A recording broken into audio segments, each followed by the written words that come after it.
Welcome to the Jeff and Jami Show, powered by Streakin. Today we're going to talk about your child's first smartphone, a guide to the proper age, phone type, and parental controls, about our day of service, and also rewiring your anxious brain. No, we're not going to talk about that one. We're going to talk about laughter. Oh, laughter. Well, Jami, how are you this morning? I'm great. It's good to have all of you out there, fellow Streakers. Welcome to September 11th. Yes. Which is a worldwide, nationwide day of service and remembrance, which I love that we've taken an absolutely terrible event that happened. I was reading last night and going through pictures from that day, right, 20 years ago. And I love that the way that we are remembering that is by having a National Day of Service. Mm-hmm. Absolutely. I think that's a good way to remember terrible things happening. Really? So you say it's a good way to remember terrible things happening, or do you mean it's a good way to remember those who maybe were innocent victims of a terrible thing happening and doing service in their name? Yes, that's what I mean. Just, that was a terrible day. Yeah, it really was. And it affected... Do you remember where you were on that day? I do. I remember I was at home and you were preparing, I feel like you were preparing to go to work. I was getting ready. Yeah, I was getting ready to go out the door. Because we were in Colorado, and so the time difference, it was early morning for us. Mm-hmm. Early morning. Yes, and I remember that my brother called me, and he said, do you see what's happening? Because we hadn't had the television on, nor were we looking at the news.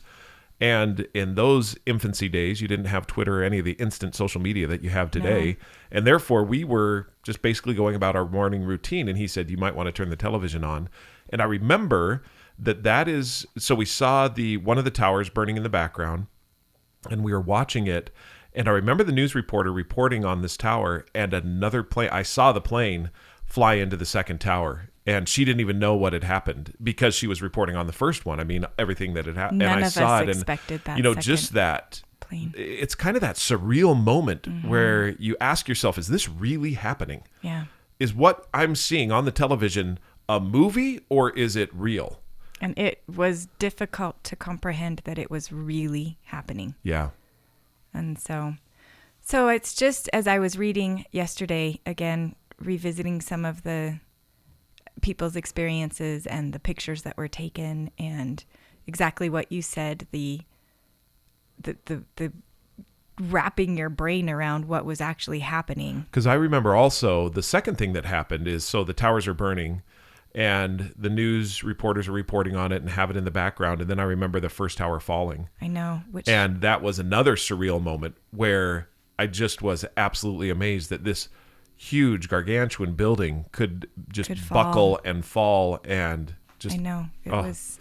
And then we visited Ground Zero several years ago after everything had been cleaned up, and they put the memorial in place there where for both towers they have the waterfall that falls down into it. With all of the names of all of the victims. Mm-hmm. On all the different panels that go all the way around. And do you remember what the symbolism was for why they had the waterfall going into the ground? It had something to do with... I feel... And asking me this without us looking it up. Yeah, without even looking it up. We'll have to look it up. But I feel like I remember it having to do something with we will never forget. Yeah. That water continually flows. And because it was so many of the people that perished were the ones that were saving other people. Yeah. And we will never forget the sacrifice. And now you have the other World Trade Center that's there, that's taller than the last, and a beacon of hope and of freedom, and that we can overcome. All odds we can overcome. Which is what I love. I love the area where they've made that area, that memorial is beautiful. It's absolutely, and it's sacred. You know you're walking on sacred ground when you go there. Mm-hmm. And then I love that we've turned it into a National Day of Service. In other words, we don't want to focus on the terrible things that happened. We want to focus on keeping our humanity, serving one another, loving one another, learning how to overcome differences. Which currently, in our day and age, with all things that are going on as far as to divide us, remembering that we are human beings and that we are united in our cause and purpose to be alive on this earth and to progress and to move forward, I think that that's an important thing to remember. I agree.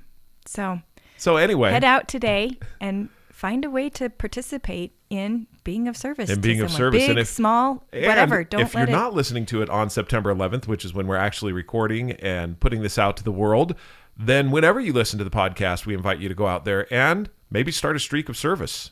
How about that? Do you have a service streak? I do. What's your service streak? Do one act of service a day. And what do you count as one act of service daily? Anything.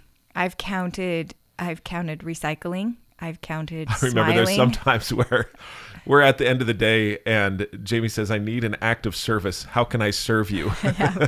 I've run down to the basement to get your iPad when Yes, you're already you have, in bed. and I've appreciated that. I can do an act of service for you.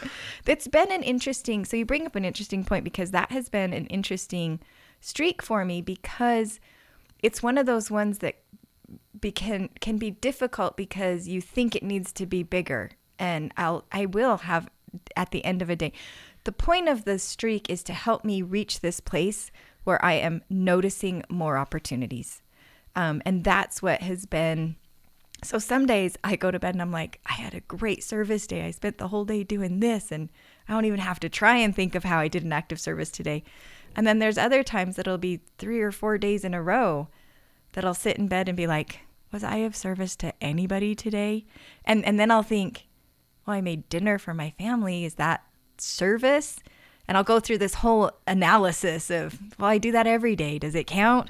And the thing that's been interesting is that as I go through that, I've really come to recognize that so much of what I'm trying to accomplish with that streak is to be of service. But what has to happen is me changing from the inside out to just notice. Yeah. To even notice the opportunity. Right. Just know that I'm service. actually serving of some way or another. And that sometimes recognizing and looking back and asking, was I of service, is also helping me to reach this point where I start to look forward at the beginning of the day, where I look for opportunities to be. So it's really helping me. That's one of my favorite streaks of an example of really striving to become a person who notices opportunities to serve others.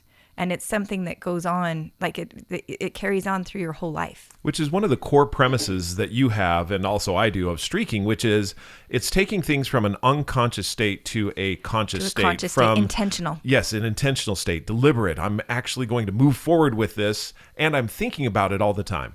And I don't know that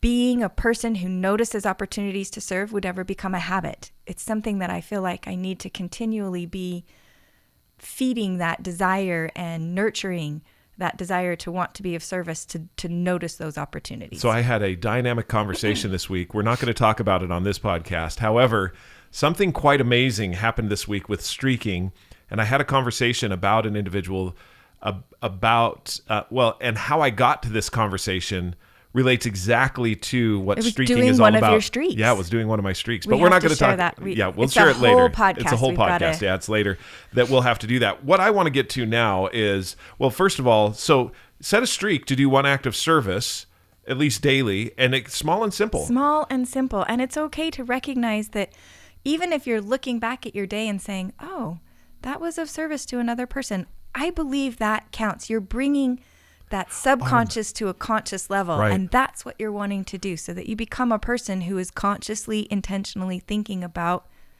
being of service to other people. So recently we've updated our social media campaign to be, if you want to change the world, start a streak.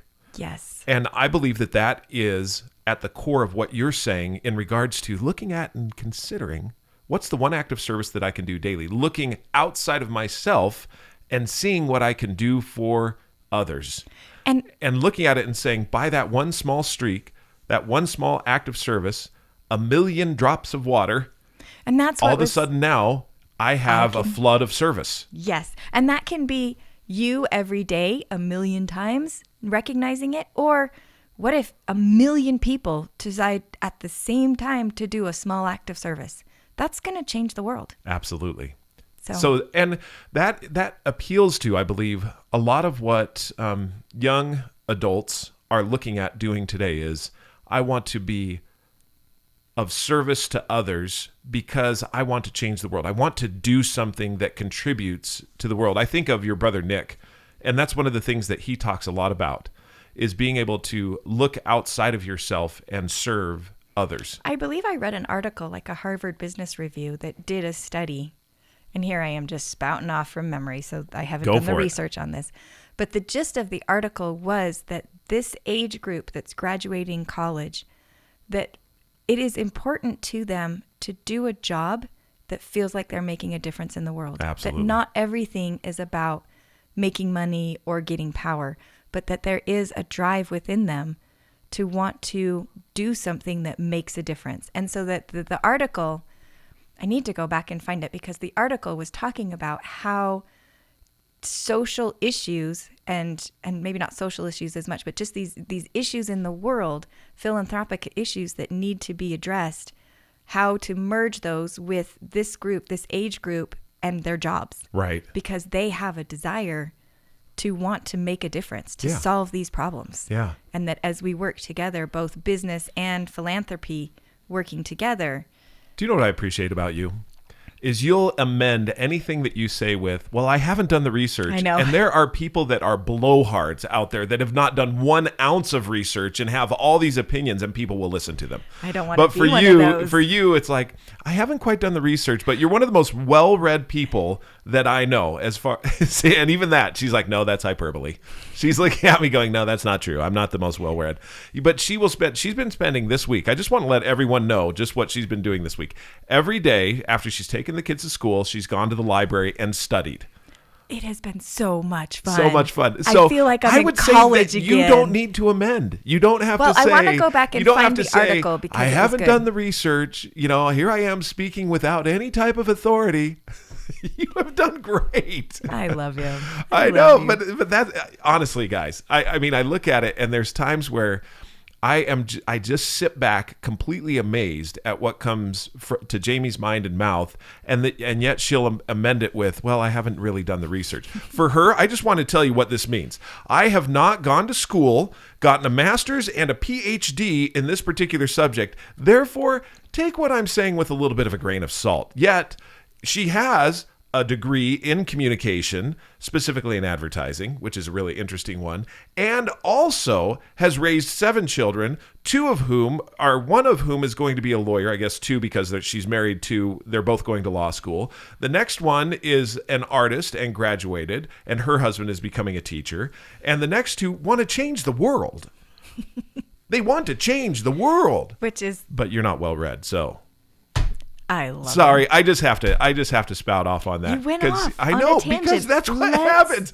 This idea that that I have to research significantly. She's now saying, "Okay, you can shut up now." Jeff. There's people out there that are saying she's right. We need to do research, and that's why they like listening. And there's to other you. people that are like, "He's right. Why do we have to have all this studying? Let's just keep going." And that's why they like listening to you more than me, is because she's like, "Yes, we do need to research. We do need to have the data and the background and the information before we can go off on any of those things." So, with that being said, let's go to how your child's first smartphone, a guide to the proper age, phone type, and parental controls. I don't know who this journalist thinks she is to be able to say what it is. What?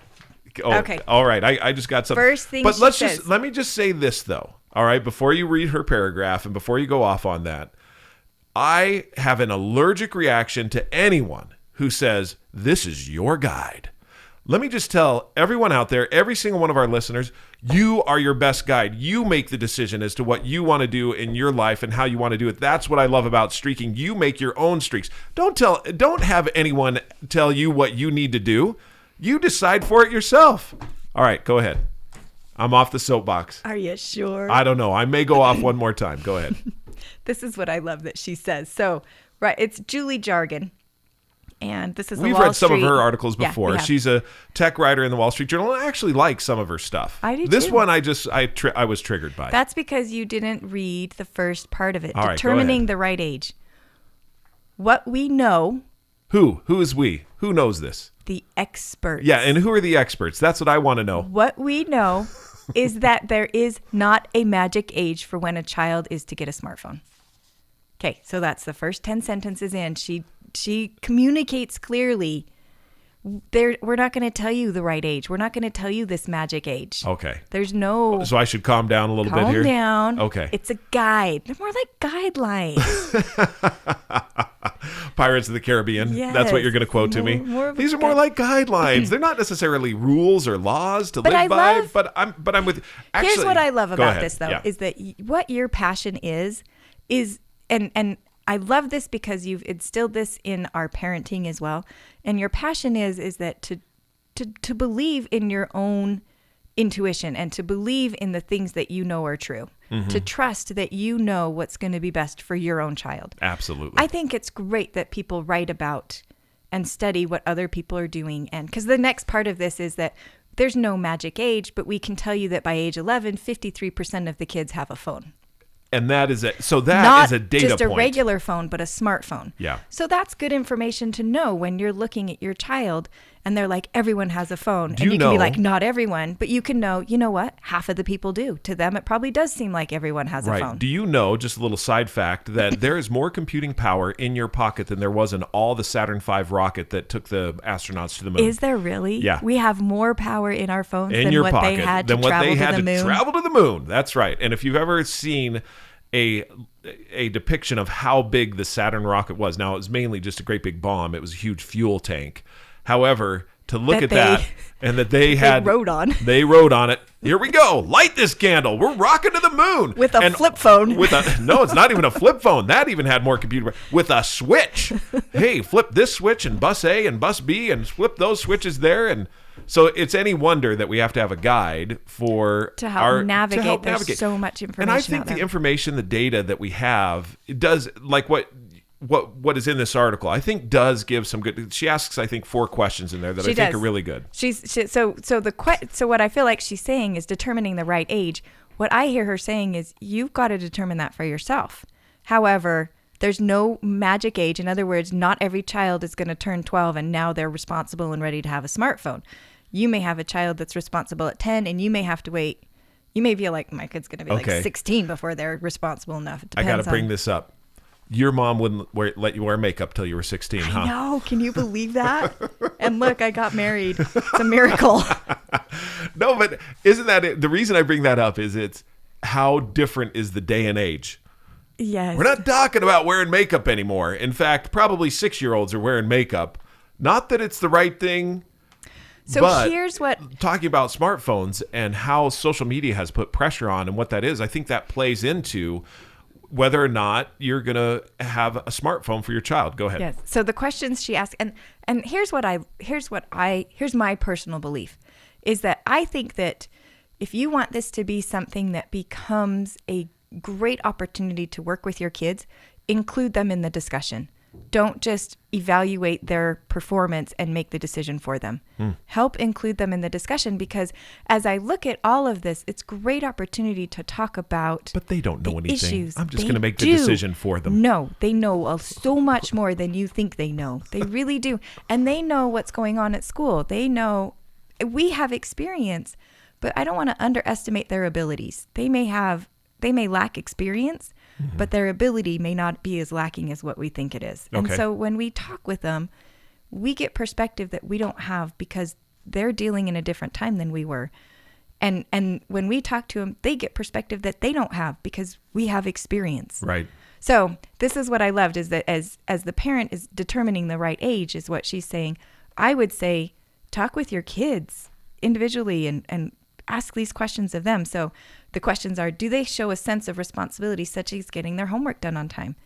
What a great discussion to talk about. How does getting your homework done on time have anything to do with getting a smartphone? Well, I can think about how many times we've had a conversation with our children asking them, that the ones that do have a smartphone, have you gotten your homework done? Mm-hmm. Are they responsible for their things? Do they tend to lose or damage personal items?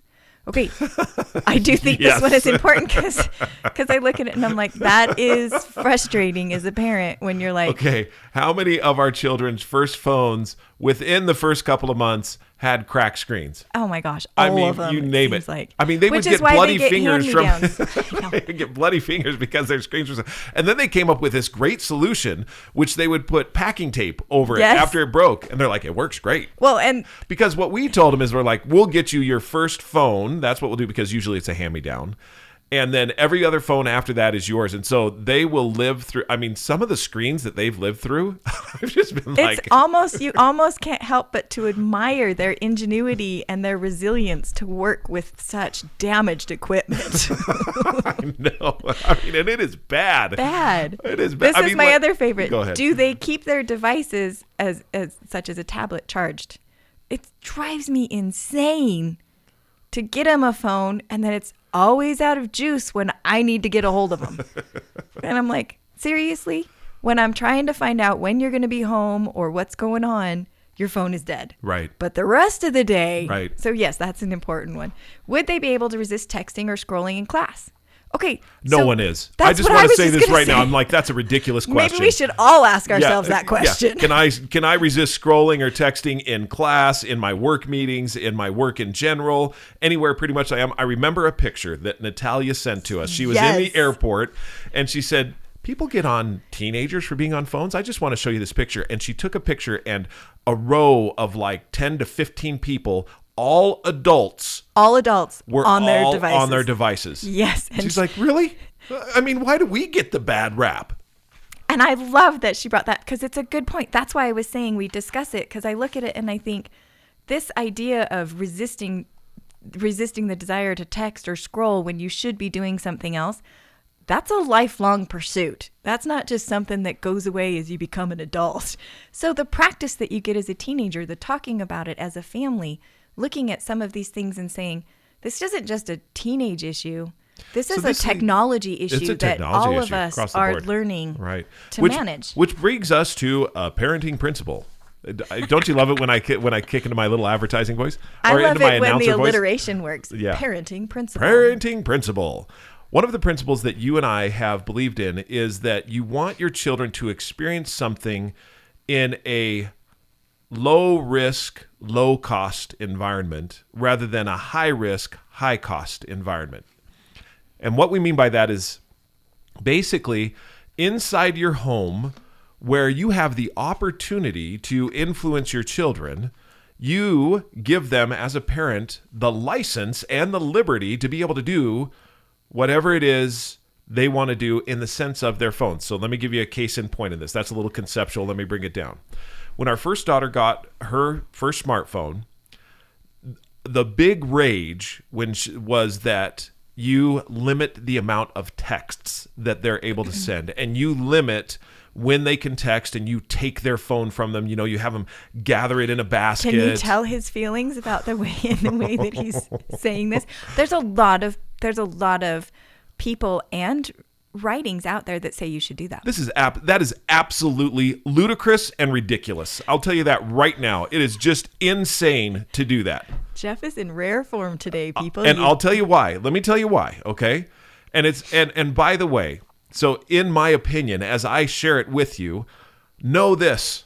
You have the opportunity to choose for yourself. That's one of the things that I believe in over everything. As a parent, you can work with your child in whatever way that you feel is necessary for them to develop the strength to be able to do what they need to do in the situation when you're not there. Okay, so with that being said, the big rage was, and maybe it's still today, I don't know, was limit the number of texts. And I remember going to dinner with friends where they would be like, yeah, my daughter or my son sent 10,000 texts. You know, I'm like, well, how do you even know that? Are you counting them? Yes, I have a watchdog program that sees how many. I'm like, that's ridiculous. You are nuts right now to do that. Because what is it teaching them? Nothing if you're controlling their whole phone. They're not developing any strength whatsoever. I would disagree a little bit. You're teaching them very clearly how to work around your parental. Ooh. I've had that experience before where I've watched my kids literally ingeniously work around. You're thinking of Lily, aren't you? I am thinking of Lily. She's one of our ones that, man, she can work around. Okay, I had an example. So she had a class where the teacher required them to hand in their phones in order at the beginning of class. They had to put the phones in the basket.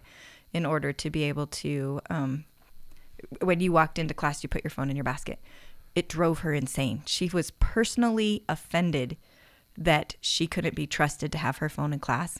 So she took a dead phone. She would charge a phone that we weren't using. No way. She would dump that phone in the basket and keep her original phone. But the thing that's hard, and here's what's interesting, and I think it's human nature, it's something we need to be aware of as parents, is that, and adults working with teenagers or children, the minute we do this ultimatum, you talk about this all the time, this underlying communication. So when you take someone's phone away, you're communicating you are not trustworthy enough, smart enough, disciplined enough to handle this. I'm going to take it for you. It communicates, I don't trust you, you're weak. And it ignites something inside of most of us that's like, I'm going to prove you wrong. And you can't tell me what to do. And I'm going to find a way to do what I want anyway. And then you hear these stories like, oh, they're so rebellious. They're so rebellious. Well, that's because I've taken every other choice away from them, and therefore they can't make the choice on their own, because the only choice that they can make is the one that's going to be in direct defiance to what it is you're telling them. And I'm not kidding with you. I have had times where I've heard stories or seen it in my own kids where the depths and the ingenuity that they will go to is almost admirable. It's almost like, wow, you came up with that to get around my rule? I mean, wow. That is awesome. I'm trying not to be impressed here, but I'm kind of impressed because I would have never thought of that. And so the thing I think that's so important is that what you were going back to talking about practice. We talk about, 10,000 hours of practice to become a master at something. But sometimes as parents, we go the opposite direction and we're like, we're not going to give them any practice. We're going to take it away because we're so scared that they're going to do the wrong things or be exposed to the wrong thing. And then we throw them out into the world having had no practice and all of this abundance of ability to get now, whether that be, free time or technology. Do you see why I'm married to this amazing woman? Do you see why I give her a hard time about all the research that she needs to do? I mean, that is literally what you have done with each of our children is said, I need to help you build your own strength. They're bench pressing 300 pounds, and if they're benching that right up front with no spot, with no help whatsoever, that's difficult. And so inside the home is where you can have a low risk, a low risk. What was the other word? High opportunity, but low risk environment where you're looking at it and saying, I have what we have right here is the opportunity to help them build the strength they need as necessary. So let me finish the rest of the story. So our daughter got her first phone. The first night that she got the phone, she stayed up all night texting. Yeah, she did till like 2 in the morning. Till 2 in the morning. And she got up that next morning. I shouldn't be laughing, but I was laughing. I know. I mean, she was excited about it. I'm laughing because I'm like, seriously, how many people listening to this haven't done that as an adult? Exactly. I did it last night. I stayed up until 12 o'clock surfing last night. Yeah. You were blaming it on the Diet Coke, though. That's what you said. Both of them, lack of discipline. I guess that's what I'm saying is that how many of us really have achieved the things that we're sometimes expecting our teenagers to achieve? We're still working on it too. Such a great point. And I'll let you finish your story. The next morning, no, I think that's great because you were right there with me. Megan, she said, man, I'm tired. Yeah. Yeah, I'll bet you are, staying up till 2 in the morning, texting. And we had a conversation about it. And I said, so what do you think you'll do? And because as a parent, I think it's easy to jump to, well, you'll need to give me your phone. Mm-hmm. And what did I just communicate? You're too stupid, too weak, too whatever to do this on your own. Right. I the all-knowing authority, better. I'm better.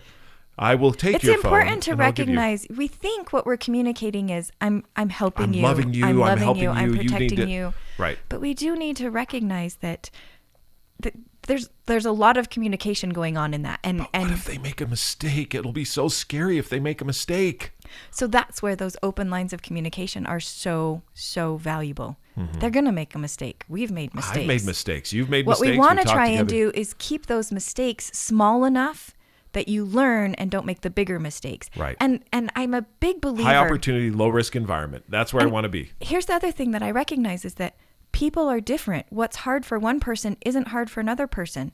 Facebook may be really hard for one person and completely easy to ignore and never get involved in for another person.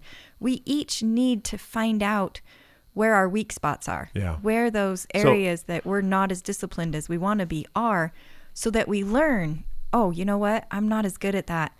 What can I do? What have other people done? What kind of systems can I put in place for myself so that I can become stronger in that area that I'm weak? I saw this very clearly with money and the different way that our children handled money. What was hard for one was not hard for another.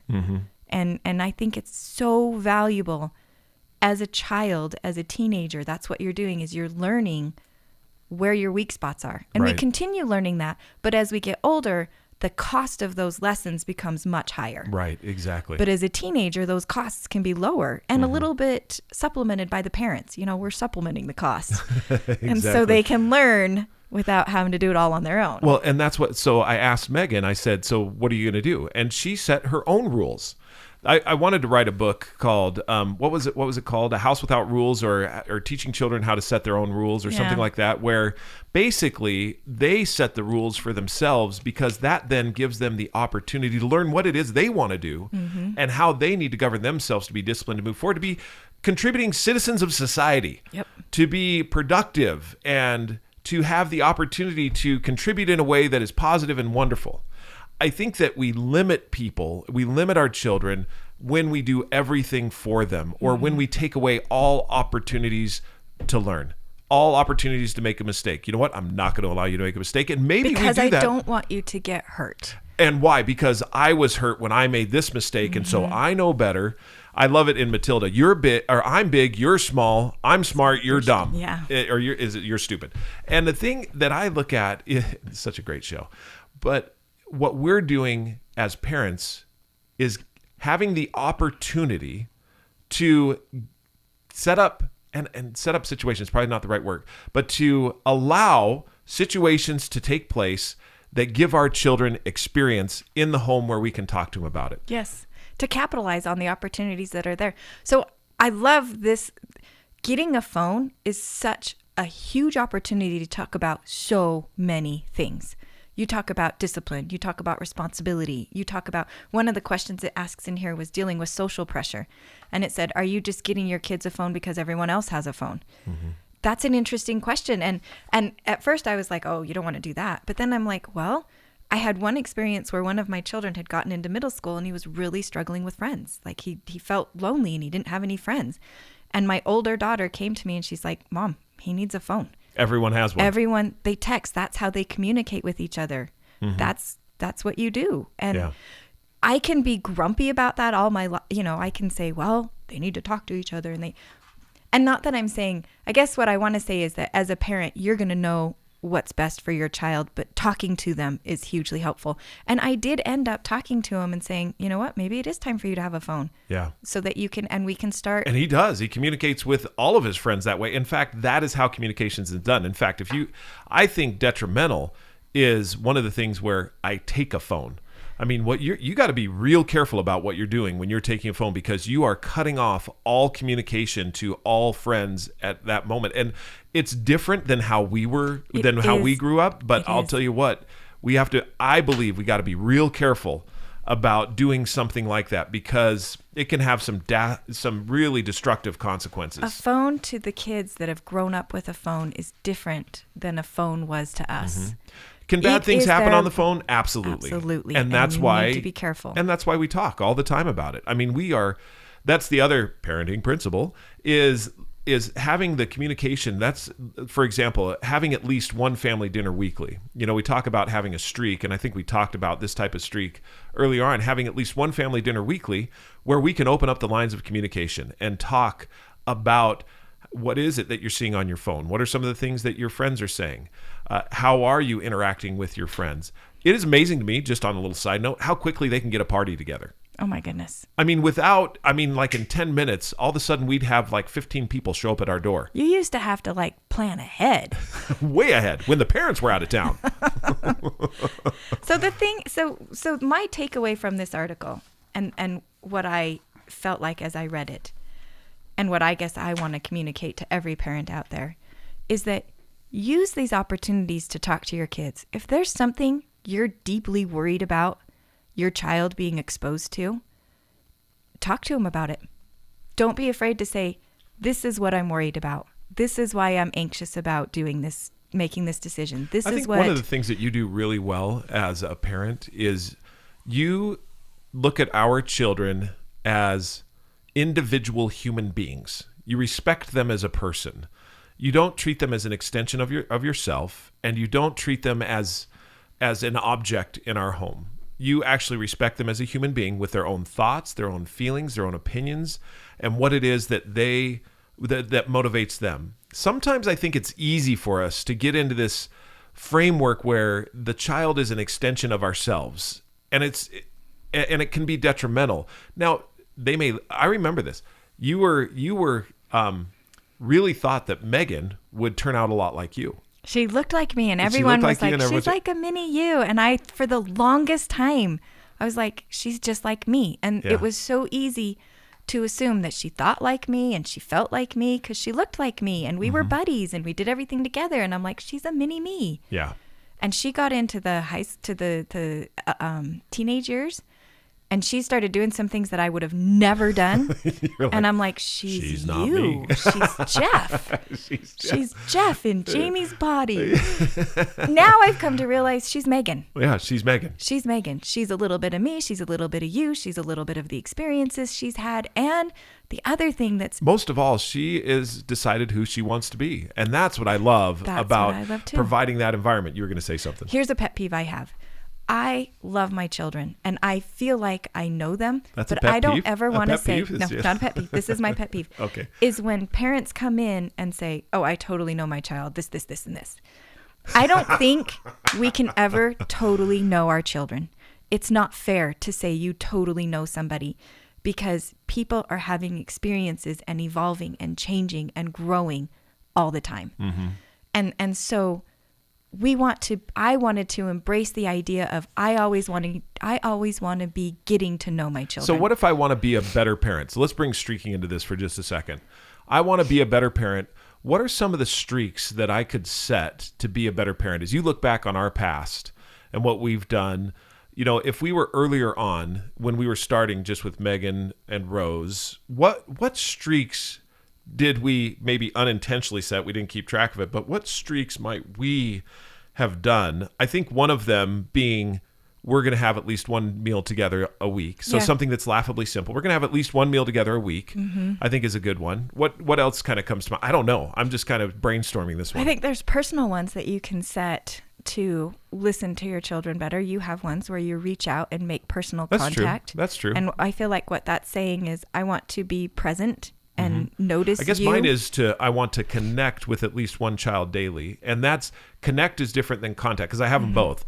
I have one where I want to contact one child daily, and the other is I want to connect with one child daily. And that connection to me is just looking in their eyes, asking them a question, and being present with them as they give the answer, not going on to whatever it is that I think I need to do next. Right.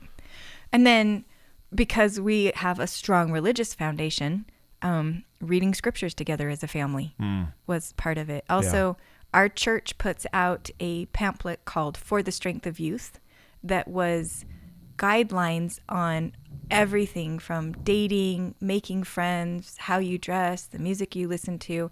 And it just talked about principles about how you make those decisions. Right. And I would read from that often. So that may be a streak. Because it opened up the opportunity to discuss how. Read at least one sentence from For the Strength of Youth daily, and that could be for you personally, or it may be with your children. Right. One of the things I was thinking about too that might be a cool streak earlier on, because my mom and dad gave us the book Parenting with Love and Logic by Jim Fay and Foster Cline. And that changed everything about who we were as parents. I mean, we kind of had an idea, but it changed everything as far as how you really enable children in your home to have their own choice, to have their agency, and to be able to use it in a way that helps strengthen them. So one of the thoughts I had is if I want to be a better parent, in other words, things are not going well, whatever reason, I'm not feeling like it's good, and I just want to be better. One of the streaks may be I want to review at least one parenting principle daily. Yep. And you can find that anywhere. I love that, to review, because it just keeps you thinking about, and this idea that I want to be continually learning about how to be a better parent. Yeah. Because the world is changing too. And I have personal experience from having, so I figured out the other day that my children's age ranges has been fun, but my oldest daughter graduated from high school in 2012. Chance will graduate from high school in 2030.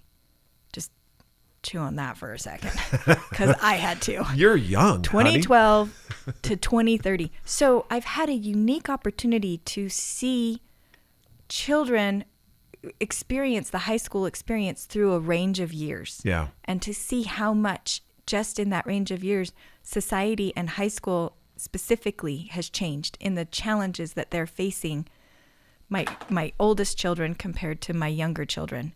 And so it's helped me to realize that the world is changing. Yeah. It's always changing.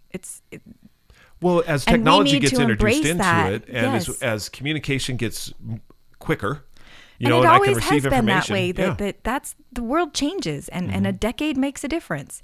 And so looking at it and thinking, that was good. A decade makes a difference. It does. I like that. So my experience going through the same thing as my children is going to be different because I went through it at a different time.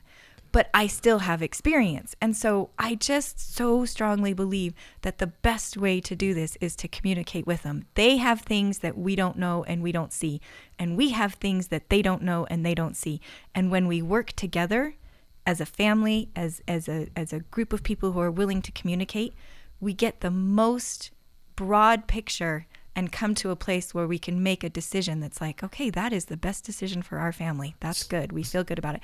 And that allows you to withstand the social pressures, the people that are going to say, why did you do that? Well, I would never do that. Well, you're totally wrong to We're do that. so glad that you wouldn't do that, but it's really your choice. And so I love that when we've talked about it and we've worked together as a family, we can go forward being like, no, we've made this decision and we feel good about it. You know This what? is right One of for the our streaks, family. I just thought about this. One of the streaks that I had that wasn't a streak, but it was one I would have a personal interview with each one of our children Yes. monthly, Once at a least month. one time a month. And I did that for quite some time. I'm kind of fell off the wagon on that, but that was one where I just sit down and talk to them. And that was a blast for me. I really enjoyed that. One of the other things I was thinking about though is, so I brought up earlier that there was a rule that you couldn't wear makeup before you were 16. And hard, fast rules. What do you think about those? You have to be careful. Some of them are, here's the thing about You rules. could have benefited from some makeup when you were, what, 13, 14? 15. I could have really benefited from some makeup at 15. Here's the thing is that, okay, so I had some hard, fast rules, things that I committed that I was like, I am never going to do this when I was a young mom, that I have broken because the circumstances have warranted that I'm like. A decade makes a difference. A decade makes a difference. And so I think the thing that's important is that there are rules and ways that we want to live, but when we discuss the why, that helps people understand a lot. Mm-hmm. And then also to be careful that things change. So we've talked a lot about we're never going to take our kids' phone away. I'm sorry. I've taken. I know. We got to number 6 and I took his phone away. Right. You're like, it was a different circumstance. And I'm like, you know what? I'm going to take it away Right. for a while. You need a break. Because in that situation, the evaluation was, I need to take this for a little while. You've got a great point. So that's So I went where- off a lot on what it was, but I still hold to, as a parent, you have the intuition, the inspiration, the revelation at times to know when something needs to be done. And you should follow that. I mean, you should absolutely follow that. Don't be afraid to follow that feeling Right. inside of you that's saying, okay, I need And to do on the this. same note, don't be afraid to allow each of your children to have experiences, whatever those experiences might be, in order to build strength. I just think of the friends that we had that had a hard, fast rule, no video games in the house. Their son was, straight A's across the board. And when he got to college, on a full ride scholarship, fully across the board, their son flunked out. Freshman because year. why? because he started playing video games, hadn't had the experience on what it means to control and discipline yourself and to build the strength. He had no practice. No practice, zero. And that's just it. So now you're in it's high risk and in this, and a lot to lose in this environment. And you know what? There's some lessons that need to be learned there. Wow, we did not even get to laughing. No, but we laughed a lot. We got on parenting. We could talk about parenting forever. For a long time. All right, next time we're going to talk about rewire your anxious brain. You've been wanting to talk about that one, and we will talk about laughing. Until that time, if you have any questions or you want to comment on what it is that we've been saying, give us an email at Jeffrey, Jeffrey, at streakingmastery.com, or Jami, Jami, at streakingmastery.com, or download the app, or go to the website. And by the way, we're looking for beta testers. Absolutely looking for beta testers. Shoot us an email if you'd like to beta test the new upgraded version of the app. It is coming out, and it's going to be absolutely life-changing. Awesome, amazing. All right, well, that's all we have time for today. Until next time. Keep streaking.